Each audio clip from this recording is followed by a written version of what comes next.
पाकिस्तान ने किया चीन को ब्लैकलिस्ट। बौखलाए चीन ने लिया पाकिस्तान से बदला।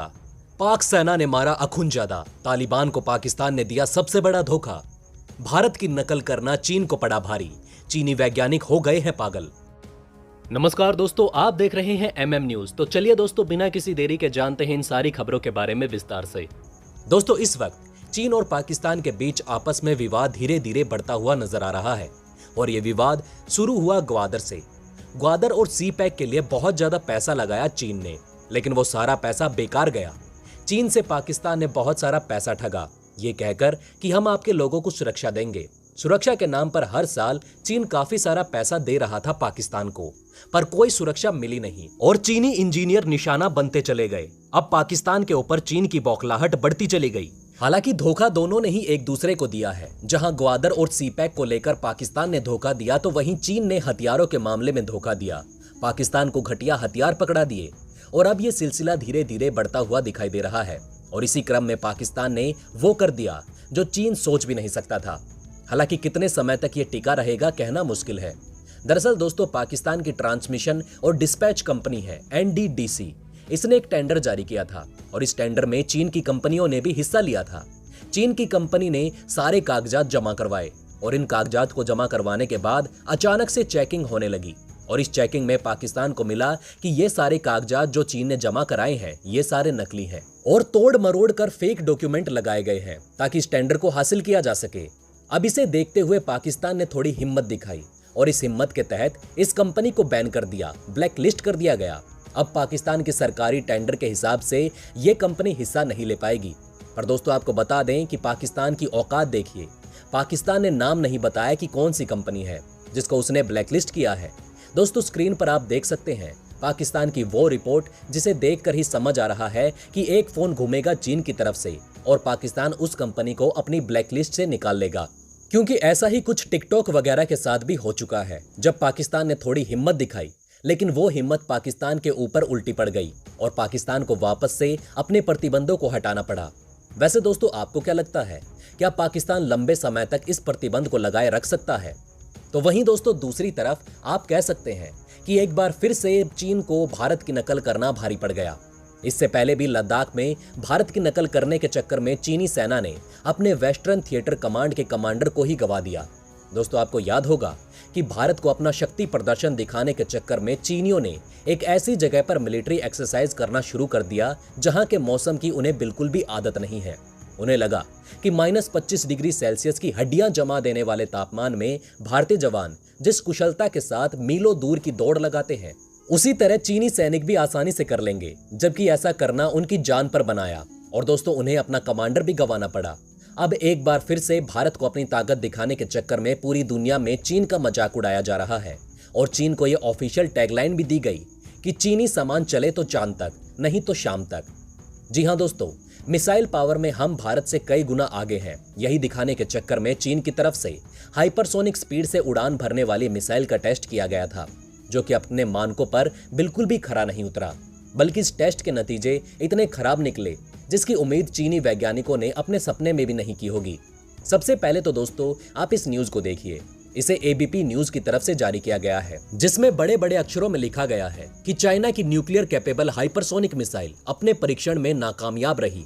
एक्सपर्ट्स के मुताबिक चीन भारत की सोरिया मिसाइल की तरह एक हाइपरसोनिक स्पीड से उड़ान भरने वाली मिसाइल का टेस्ट कर रहा था, जो कि 50 किलोमीटर की ऊंचाई पर पहुंचकर फिर अपने दुश्मन टारगेट को ध्वस्त कर सके। ये मिसाइल ध्वनि के मुकाबले 5 गुना तेज रफ्तार से ट्रेवल करती है, इसलिए उन्हें अमेरिकी रडार भी नहीं पकड़ पाते। दोस्तों, आपको बता दें कि DRDO ने 2011 में जो सोरिया मिसाइल बनाई थी, वो देश की पहली हाइपरसोनिक रफ्तार से उड़ान भरने वाली surface to surface tactical missile है, जो कि तकरीबन 9000 किलोमीटर प्रति घंटे की रफ्तार से ट्रैवल कर पाती है, जिसे कोई भी रडार डिटेक्ट नहीं कर सकता। इसकी रेंज 2000 किलोमीटर तक बताई गई, जबकि ये अपने साथ 1000 किलो तक परमाणु विस्फोट ले जाने में सक्षम है। अब दोस्तों, आप ये मानकर चलिए कि DRDO की एक शौर्य मिसाइल पूरे कराची का कचरा बनाने के लिए काफी है। चीन ने अपनी जो मिसाइल का टेस्ट किया वो असल में अगस्त महीने में हुआ था, लेकिन ये फेल होने की वजह से चीन ने इसे गोपनीय रखा। हालांकि अमेरिकी जासूस एजेंसियों ने इसकी जांच पड़ताल कर इसे दुनिया के सामने पेश किया। एजेंसियों के मुताबिक चीन की हाइपरसोनिक मिसाइल अपने टारगेट से तकरीबन 32 किलोमीटर दूर जाकर गिरी मतलब चीन को अगर भारत के कश्मीर में ये मिसाइल दागनी होगी तो वो धमाका करने के लिए पीओके में जा गिरेगी। और यही कारण है कि चीन के वैज्ञानिक इस परीक्षण से इतना हैरान है कि उन्होंने इस मिसाइल में ऐसा कौन सा सीकर या फिर नेविगेशन लगा दिया जो ये मिसाइल अपने टारगेट से इतनी दूर जाकर गिरी। जबकि भारत की जो शौर्य मिसाइल है, जिसका पिछले साल 3 अक्टूबर को टेस्ट हुआ था, वो अपने टारगेट से महज 20 मीटर की दूरी पर जाकर गिरी। तो दोस्तों आप सोचिए, कहां 20 मीटर और कहां 32 किलोमीटर। इसलिए तो दोस्तों हमने आपको कहा, चीन को भारत की नकल करना इस बार भारी पड़ रहा है। वहीं दोस्तों दूसरी तरफ इससे भी बड़ा धमाल मचा हुआ है, जहां धोखे का खेल बहुत चल रहा है। चोर चोरी से जाए पर हेरा फेरी से ना जाए। पर यहां पाकिस्तान ने तो डकैती ही कर दी है, और ये डकैती किसी और के घर में नहीं बल्कि तालिबान के घर में कर दी है। दोस्तों हमने हाल ही में देखा था, जब सरकार गठन की बात आई थी तब इस तरह की खबरें आई थी कि मुल्ला ब्रदर के गुट ने और हक्कानी नेटवर्क के गुट में लड़ाइयां शुरू हो गई थी। अब इस क्रम में मुल्ला ब्रदर को कथित तौर पर गोली भी लग गई, जिसका इलाज पाकिस्तान के अस्पतालों में किया गया। बाद में ये चीजें भी सामने आने लगी कि काफी समय तक मुल्ला ब्रदर को बंधक बनाए रखा गया और आखिरकार मुल्ला ब्रदर चुपचाप तालिबान में शांति से एक कोने में खड़ा हो गया। और ये शांति कुछ दिनों की ही थी। धीरे धीरे तालिबान और पाकिस्तान के बीच दरार बढ़ती जा रही है। जो अलग अलग छोटे छोटे गुट निकलकर सामने आ रही हैं, वो अब आपस में ही लड़ना शुरू कर चुके हैं। और सिया मुसलमानों की बात करें तो उनके लिए बहुत मुश्किल खड़ी कर दी है इन गुटों ने। कई मस्जिदों में विस्फोट हो रहे हैं, कई लोगों को निशाना बनाया जा रहा है। एक तरफ जहां ये पूरा अफगानिस्तान गृह युद्ध की मार झेल रहा है, तो वहीं दूसरी तरफ पाकिस्तान की कोशिशें भी बेकार जा रही है।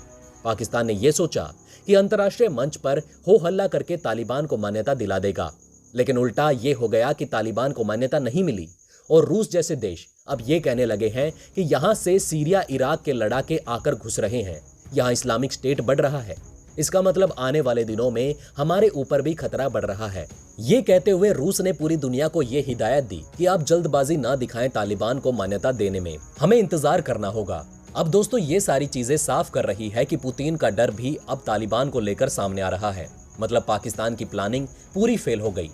पर दोस्तों अब जो खबर निकलकर सामने आ रही है वो खबर बहुत ही ज्यादा चौंकाने वाली है। दोस्तों ये अखुनजादा जिसे आप देख रहे हैं, ये तालिबान का सुप्रीम लीडर माना जाता है। लेकिन ये अखुनजादा जब अमेरिकी सेना अफगानिस्तान में थी तो ये पाकिस्तान पहुंच गया था और पाकिस्तान सेना ने इसे कथित तौर पर शरण दी थी। लेकिन फिर अचानक से अखुनजादा की मौत की खबर आ रही है और इसकी पुष्टि तालिबान ही कर रहा है। तालिबान का कहना है कि अखुनजादा नहीं है, और अब जो खबर निकल कर सामने आ रही है वो ये कहती है कि दरअसल पाकिस्तान के अंदर ही किसी हमले में अखुनजादा को ऊपर पहुंचा दिया गया। अब शक की सुई घूम रही है पाकिस्तानी सेना की तरफ कि अखुनजादा को ऊपर पहुंचाने में कहीं ना कहीं बड़ी भूमिका निभाई है पाकिस्तान ने। वैसे दोस्तों आपको बता दें कि तालिबान का अगला निशाना अगर कोई बनने वाला है तो वो पाकिस्तान ही बनने वाला है। वैसे आपको क्या लगता है, क्या भारत की नकल कभी चीन कर पाएगा? दोस्तों हमें अपनी राय कमेंट करके जरूर बताइएगा। जय हिंद, जय भारत।